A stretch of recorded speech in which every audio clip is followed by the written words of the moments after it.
Hello student, আমি Dipak West Bengal Jhargram থেকে education study সেন্টারের তরফ থেকে সমস্ত ছাত্রছাত্রীকে জানাই সাদর আমন্ত্রণ। আজকের ক্লাসে আমি তোমাদের ষষ্ঠ শ্রেণীর কোষে দেখি 1.2-এর 12 দাগ থেকে যে অঙ্কগুলো আছে সেগুলো আমি বোর্ডে করে দেখাবো। আগের দুটো পার্টে এই তোমাদের কোষে দেখি 1.2-এর ষষ্ঠ শ্রেণীর কিছু অঙ্ক করেছিলাম। তো আজকের পার্টে আমি কিছু অঙ্ক করব। তো অঙ্কগুলো তোমরা বোর্ডে ভালো করে লক্ষ্য করো। তো চলো বোর্ডে অঙ্কগুলো আমি করছি। দেখো 12 অঙ্কটা কোষে দেখি 1.2-এর 12 অঙ্কটা আছে সবচেয়ে ছোট সংখ্যা খুঁজি যা 12, 18, 24 ও 42 দিয়ে বিভাজ্য। তাহলে এই অঙ্কটি করতে গেলে আমাদের কি করতে হবে? এখানে লসাগু করতে হবে। 18, 24 এবং 42-এর আমরা লসাগু করব। দেখো 2 6 18, এই 2 9 18, খুব সোজা অঙ্ক। 2 9 18, 2 12 24, 2 21 42 হলো। এবার 3 দিয়ে যাবে, এটা 3 3 9, 3 4 12, 3 7 21, আর যাবে না। তাহলে আমাদের এটা কত হচ্ছে? 2 × 3 × 3 × 4 × 7। তাহলে আমাদের হচ্ছে 3 2 6, 3 18, 18 4 কত হচ্ছে? 72, 72 আর সাথে গুণ করে নাও এখানে। 7 2 14, 4 7 7 49, 50, 504। তাহলে আমাদের কত হচ্ছে? এটা 504। তাহলে আমরা লিখব অতএব ছোট সংখ্যাটা খুঁজতে বলেছে, তার লিখব নির্ণয় ছোট সংখ্যাটি হলো 504 যা 18, 24, 42 দিয়ে বিভাজ্য। তাহলে অঙ্কটা হয়ে গেল।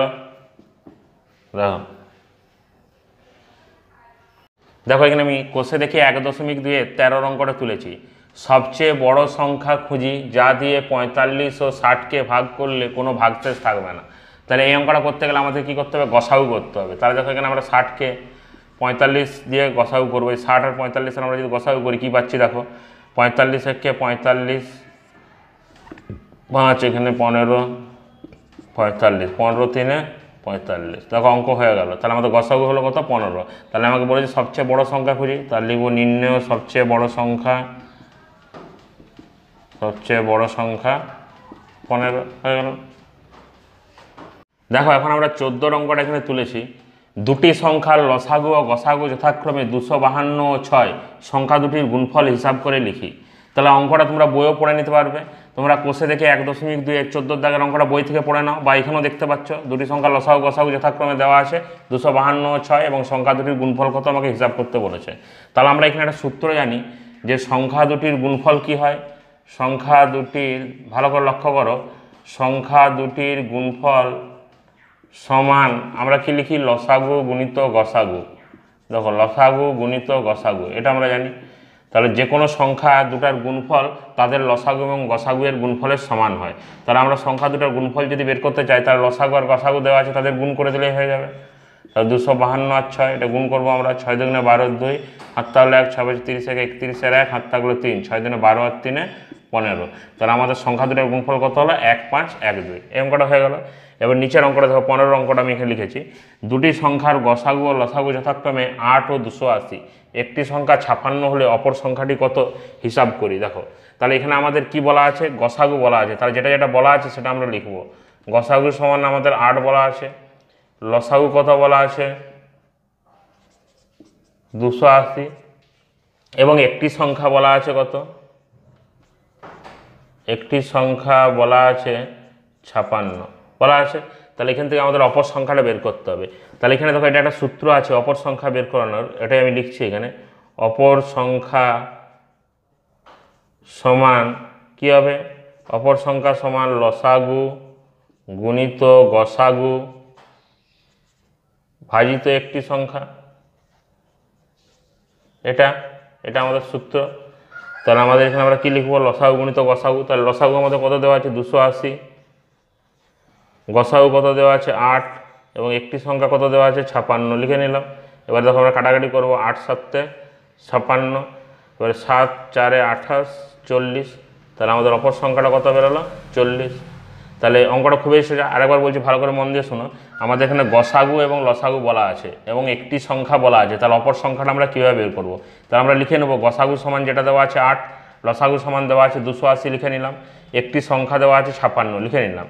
এবার আমাদেরকে বের করতে হবে অপর সংখ্যাটা। তাহলে অপর সংখ্যা বের করানোর সূত্র হচ্ছে লসাগু আর গসাগুকে গুণ করব এবং একটি সংখ্যা দিয়ে ভাগ করব। তাহলে আমি লসাগু যেটা দেওয়া আছে এবং গসাগু যেটা দেওয়া আছে দুটোর গুণ করেছি এবং একটি সংখ্যা 56 নিচে ভাগ করেছি, ওটা দিয়ে কাটাকাটি করে আমাদের এটা উত্তর হয়েছে 40। তাহলে অপর সংখ্যাটা আমাদের কত হলো? 40। দেখো এখানে কোষে থেকে 1.2 এর আমরা 16 অঙ্কটা তুলেছি। বলেছে দুটি সংখ্যার গসাগু 1, সংখ্যা দুটি লিখি। তাহলে দুটি সংখ্যার গসাগু আমাদের 1 বলেছে, তাহলে সংখ্যা দুটো লিখতে বলেছে। তাহলে গসাগু 1 কীরকম সংখ্যার হয় আমরা জানি, আগের অঙ্কে আমরা করেছি।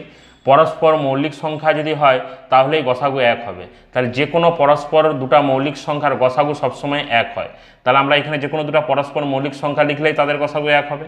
এই উত্তরটা অন্যও হতে পারে, আমি যে উত্তরটা করছি এটাও হবে, এবং তোমরা যদি অন্য যে কোনো দুটো পরস্পর মৌলিক সংখ্যা লেখো তাহলে সেটাও হবে। তো এখানে আমি দুটো পরস্পর মৌলিক সংখ্যা লিখছি, যেমন 5 আর 7, তাহলে এদের গসাগু 1 হবে। এবং এই অ্যান্সারটা এটাও হতে পারে, দেখো 19 এবং 17, এটাও হতে পারে, এরাও পরস্পর মৌলিক সংখ্যা। তাহলে এরকম তোমরা যে কোনো দুটো পরস্পর মৌলিক সংখ্যা লিখে দেবে, তাহলে সেই দুটো পরস্পর মৌলিক সংখ্যার গসাগু সবসময় 1 হবে। তাহলে এই উত্তরটা 5, 7 হতে পারে, 19, 17 আমি দুটো করে দেখালাম। তোমরা অন্য যে কোনো দুটো পরস্পর মৌলিক সংখ্যা লিখতে পারো। 17 অঙ্কটা দেখো এখানে আমি করছি। 48টি রসগোল্লা ও 64টি সন্দেশ কোনোটি না ভেঙে সবচেয়ে বেশি কতজনকে সমান সংখ্যায় দেওয়া যাবে? তাহলে এখানে বলেছে 48টি রসগোল্লা আছে ও 64টি সন্দেশ আছে, এগুলোকে কোনোটাকে আমি ভাঙবো না, গোটা রাখবো, এবং এগুলো কতজনকে সবচেয়ে বেশি আমি ভাগ করে দিতে পারবো। তাহলে এটাকে আমরা গসাগু করলে উত্তর বেরিয়ে যাবে। তাহলে আমরা 64কে 48 দিয়ে গসাগু করবো। খুবই সাধারণ অঙ্ক।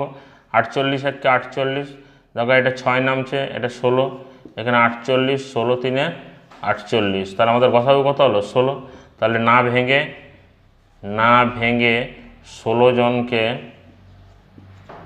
ভাগ করে দেওয়া যাবে, হয়ে গেল। তাহলে না ভেঙে 16 জনকে ভাগ। তো দেখো এখন আমরা বইয়ে চলে এসেছি। তোমাদের যে অঙ্কগুলো করছিলাম কোষে দেখে 1.2 এর, এবং এটা তোমাদের কত পৃষ্ঠায় আছে? দেখো 17 পৃষ্ঠায় আছে।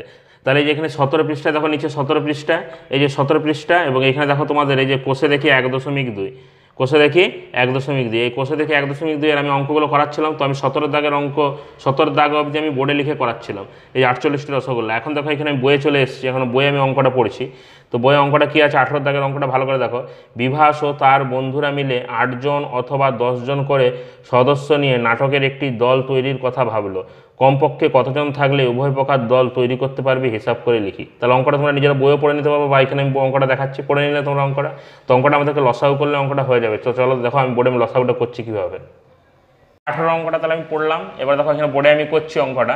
এখানে 8 আর 10-এর আমরা লসাগু করবো। তাহলে 2 4 8, 2 5 10, 8 যাবে না। তাহলে 2 × 4 × 5, তাহলে 5 4 20 দুগুণে কত হচ্ছে? 40। তাহলে আমাকে এখানে কি বলেছে? কমপক্ষে কতজন থাকলে উভয় প্রকার দল তৈরি করতে পারবো। তাহলে কমপক্ষে কতজন থাকবে? উত্তর লিখব কমপক্ষে 40 জন থাকলে দল তৈরি করতে পারবো।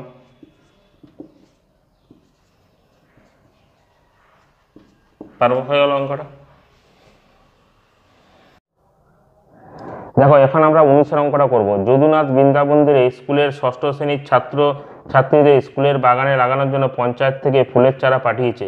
হিসাব করে দেখা গেল চারাগুলি 20টি, 24টি বা 30টি সারিতে লাগালে প্রতি ক্ষেত্রে প্রতি সারিতে সমান চারা থাকে। তাহলে পঞ্চায়েত থেকে কমপক্ষে কতগুলি চারা পাঠিয়েছিল হিসাব করে দেখি। তোমরা অঙ্কটা বই আরেকবার পড়ে নিতে পারো, বা এখানেও দেখতে পাচ্ছ। তো এই অঙ্কটাও লসাগু করতে হবে। তো চলো বোর্ডে আমি লসাগু করছি, দেখা যাক।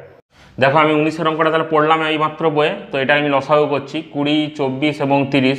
তো এটা লসাগু করলে কী হবে? দেখো 2 দিয়ে দিচ্ছি আমি। 2 10 20, 2 12 24, 2 15 30। এবারে আমরা কত দিয়ে দেবো? দেখো 2 দিয়ে দিচ্ছি, 2 5 10, 2 6 12, এবং এটা 15 যেমন আছে নামবে। এরপরে আমরা কত দিয়ে দেবো? 5 দিয়ে দেবো। দেখো 5 1 5, 6, 5 3 15। এরপরে আমরা 3 দিয়ে দেবো, 3 2 6, 3 1 3। তাহলে আমাদের লসাগু কত হচ্ছে? 2 × 2 × 5 × 3 × 2। তাহলে 2 2 4, 5 20, 20 3 60, 2 120। তাহলে আমাদের উত্তর কত হচ্ছে? 120। আমরা উত্তরটা কি লিখবো? দেখো এখানে 120 বেরোলো আমাদের লসাগু। তাহলে লিখবো পঞ্চায়েত থেকে কতগুলি চারা পাঠিয়েছিল। তাহলে পঞ্চায়েত থেকে 120টি চারা পাঠিয়েছিল। খুব সহজ অঙ্ক, তোমরা নিজেরা চেষ্টা করলে অবশ্যই পারবে। পাঠিয়েছিল। তো এরপর আমি দেখো 20 অঙ্কটা করবো, তো 20 অঙ্কটা দেখবো, চলো। দেখো এবার আমরা এখানে 20 অঙ্কটা পড়ছি। একটি ইঞ্জিনের সামনের চাকার পরিধি 14 ডেসিমিটার এবং পেছনের চাকার পরিধি 35 ডেসিমিটার। কমপক্ষে কত পথ গেলে এই দুটি একই সঙ্গে পূর্ণ সংখ্যক বা ঘোরা সম্পূর্ণ করবে হিসাব করি। তোমরা বই অঙ্কটা পড়ে নাও, এখানেও দেখতে পাচ্ছ আমি পড়লাম অঙ্কটা, তোমরা বইয়ে ভালো করে একবার অঙ্কটা পড়ে নাও। এবার দেখো বোর্ডে আমি করছি, এই অঙ্কটা তোমাদের লসাগু করতে হবে। তো চলো বোর্ডে দেখা যাক অঙ্কটা।